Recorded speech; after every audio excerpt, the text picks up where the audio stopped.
जी नमस्कार, स्वागत है आप सभी का अध्ययन मंत्र के यूट्यूब चैनल पर। मेरा नाम रोहित वैद्वान, आप हैशटैग बच्चे पार्टी कुल मिलाकर अध्ययन मंत्र।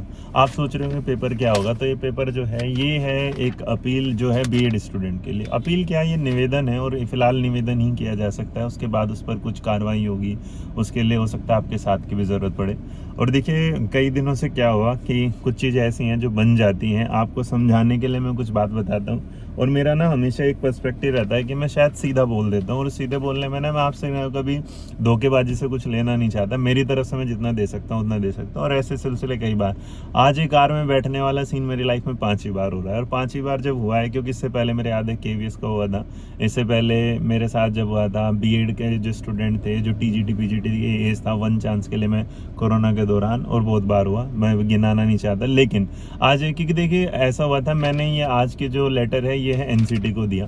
इसके बाद मेरा नया जो होगा कल या परसों में मेरी केवीएस में, उसके बाद एनवीएस में नोएडा में, और उसके बाद यहाँ से एक चीज़ हो रहा है ईएमआरएस का। तो जहाँ पर भी टीजीटी पीजीटी और DSSB में भी, तो टीजीटी पीजीटी के लिए जो बीएड स्टूडेंट है, तो बीएड स्टूडेंट के लिए क्या चला, जो बीएड वर्सेस बीटीसी कर दिएगा, जिस पे लड़ाने वाली बात है। मैंने सिर्फ कहा कि आप लोग आपस में लड़िए मत, ये वाली। उसके बाद किसी ने ये कि मैं आपके खिलाफ हूँ। देखिए आपको जो करना है, क्योंकि आजकल हमें लगता है कि मैं आपसे आप बोलता हूँ, और हम वो तहजीब खो चुके हैं जिसमें हम एक दूसरे को तू तड़ाक ये कर लो बोलना।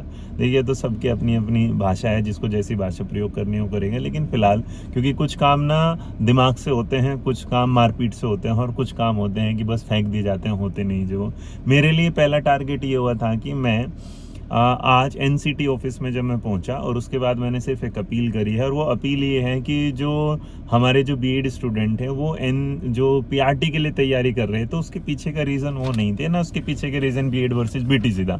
रीज़न ये था कि 2018 का जो नोटिस आया था उसमें बोल दिया गया कि बीएड वाले स्टूडेंट जो हैं वो क्या कर लेंगे, वो पीआरटी पेपर के लिए भर सकते हैं। उस दौरान उसके बाद हुआ क्या कि इससे ना 2018 से लेकर 2023 के बीच, जब तक सुप्रीम कोर्ट का डिसीजन नहीं आया, उस दौरान सीटेट को फॉर्म भरने वाले जो पहले टीजीटी और पीआरटी अलग भरा करते थे, उन्होंने क्या कर दिया, टीजीटी वालों ने पेपर 1 भरना शुरू कर दिया।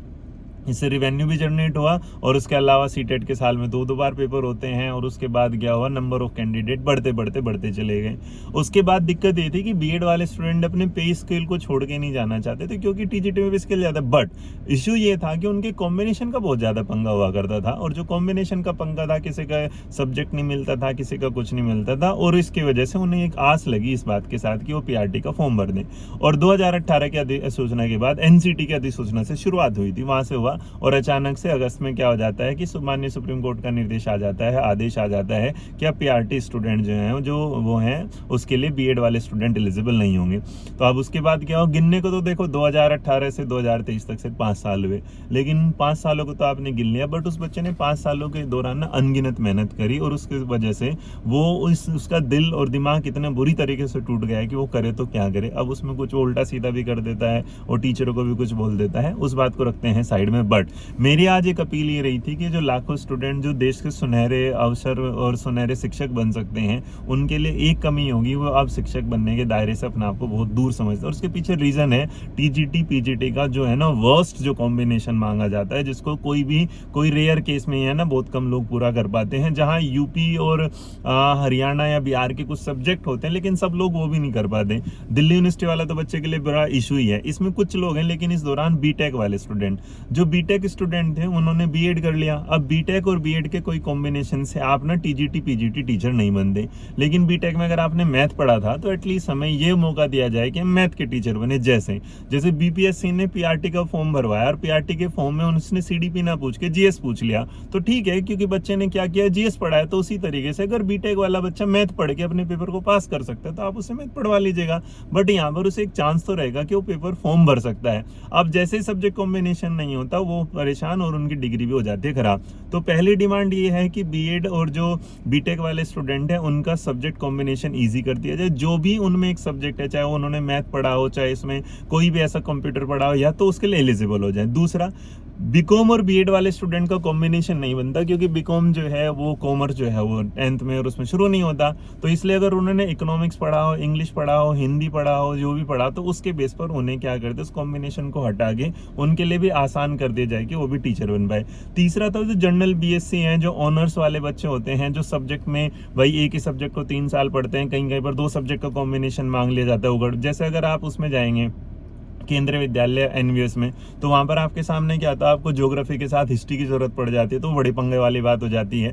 तो ये तीसरा ये था कि कुछ लोग ना जो सब्जेक्ट जो ग्रेजुएशन में पढ़ते हैं वो सब्जेक्ट 1 साल पढ़ते हैं, 1 सेमेस्टर पढ़ते हैं, उसके बाद उनके सब्जेक्ट बदल जाते हैं। डिमांड होती है कि एक सब्जेक्ट आपने 2 से 3 बार पढ़ा हो, तो इसको भी क्या कर दिया, हटा दिया जाए। जो भी सब्जेक्ट उसने पढ़ा हो, चाहे उसने 1 बार पढ़ा हो, चाहे 1 सेमेस्टर में पढ़ा हो, एलिजिबल हो जाए।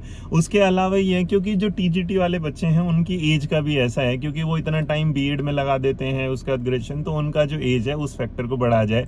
जैसे हमने लास्ट टाइम जब एक कैंपेन चलाया था 1 चांस वाला, तो उसमें मौका दिया गया था, तो ये यहाँ भी मिल जाए। इसके अलावा जो बीएड में ना कुछ लोगों के परसेंटेज अगर कम है, तो उन्हें भी फिलहाल इन 5 साल के दौरान उस चीज को भी ध्यान में रखा जाए। और जिनके सीटेट उन्होंने पेपर 2 इसलिए पास नहीं किया क्योंकि भाई पेपर 1 से पीआरटी टीचर बन जाते हैं, तो उन्हें पेपर 2 लिया उन्हें भी। तो फिलहाल सिर्फ अनुरोध ये है एनसीटी के साथ ही वाला कि वो अपने जो चांसेस है उसमें कोई एक नया भाई ऐसे गजट निकाले या कुछ ऐसा निकाले जिसमें क्या हो जाए कि जो सब्जेक्ट कॉम्बिनेशन उसको हटा दिया जाए, सब्जेक्ट कॉम्बिनेशन को इजी कर दिया जाए, उम्र में छूट वाली बात आ जाए। इस दौरान में किसी बच्चे ने जिसने सीटेट पेपर 1 पास किया, सीटेट पेपर 2 नहीं, उसे भी थोड़ी बहुत क्या मिल जाए, छूट मिल जाए। ये बहुत सारी चीजें हैं जो फिलहाल मैंने सिर्फ एनसीटी के लिए रखा है। अभी इसके बाद हमारा अगला टारगेट जो होगा वो हमारा केंद्रीय विद्यालय होगा, फिर उसके बाद नवोदय, DSSS इस तरह।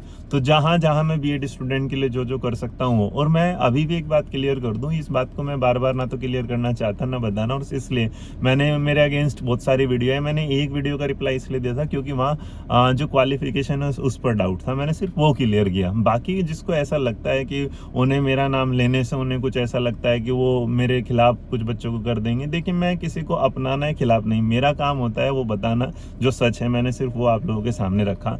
दुख की घड़ी में मैं एक बीएड स्टूडेंट हूँ, मैंने भाई जेबीटी नहीं किया, तो मेरे लिए मैं जानता हूँ कि वो पेन कैसा होगा। बट मैं आपको कहना चाहता हूँ कि सर्वोच्च न्यायालय के इस निर्देश पर हम इस बात के साथ ये आस लगा के बैठे कि अध्यादेश आएगा, तो हम अपना वो टाइम अपना अभी फिलहाल फिर एकदम से बंद कर देंगे, जिसकी वजह से हम क्या है आगे बढ़ सकते थे।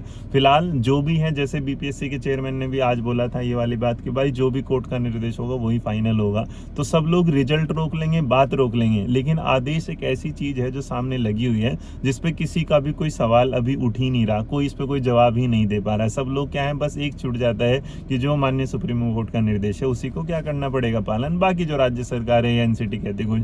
तो हमें लगा कि एनसीटी के पास पहुंचना हमारा पहला टारगेट हो सकता है, तो फिलहाल हमने एनसीटी के साथ ही रखा है। बाकी आपको एक इसकी कॉपी हम दे देंगे, इसके लिए अगर मैं आपको एक एड्रेस दूंगा, आप लोग भी जितना हो सकते हैं कोशिश करिएगा इसको फॉरवर्ड करिएगा, तो जितना ज़्यादा फॉरवर्ड होगा ये बात उतनी ज़्यादा क्लियर होगी, उन्हें समझ में आएगा कि हम पीआरटी में इसलिए नहीं जाना चाहते कि हमें सिर्फ पीआरटी चुनना है, हम पीआरटी में इसलिए जाना चाहते हैं कि हमारे पास सब्जेक्ट कॉम्बिनेशन नहीं है। बाकी खुश रहिएगा, मुस्कुराते रहिएगा, मेरी तरफ से जो भी बनता जाएगा मैं उसे पूरी कोशिश करूँ आपसे साथ देने का। जय हिंद, जय भारत, नमस्कार, खुश रहिएगा, ध्यान रखिएगा, टेक केयर।